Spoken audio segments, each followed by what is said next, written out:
Hi, good evening everyone. I am Jasmine Balgas and this is our daily devotion and our topic for today. Pumirma ka na ba para sa iyong kaligtasan, Body of Christ?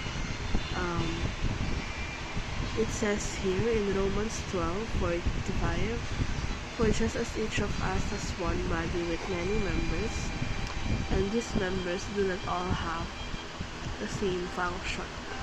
So in Christ, we though many form one body, and each member belongs to all others.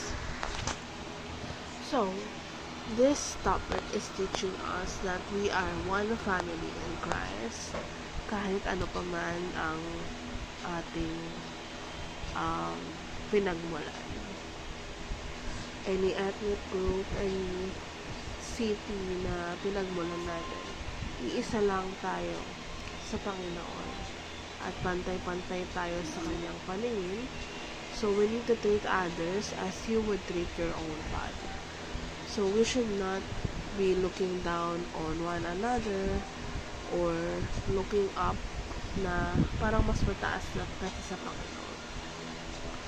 And we need to know that we are ambassadors for Christ. So dapat nakikita sa atin yung Christ-likeness. So we need to share the message of reconciliation. So just like what Sir Colin says on the topic last Sunday, na as an ambassador, you should be presentable. You should be seen as Christ, as a follower of Christ, and as a child of Christ, since ambassador nga tayo ni Christ.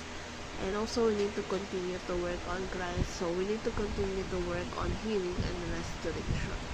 Because that's what Christ do for the people.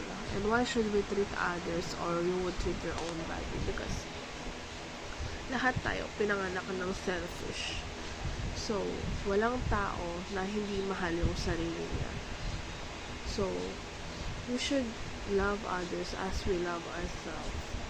And that's how the Lord wants us to kill us or to be seen, because that is our goal, to make disciples. So that is our topic for today. Pumirma ka na ba para sa iyong kaligtasan, Body of Christ?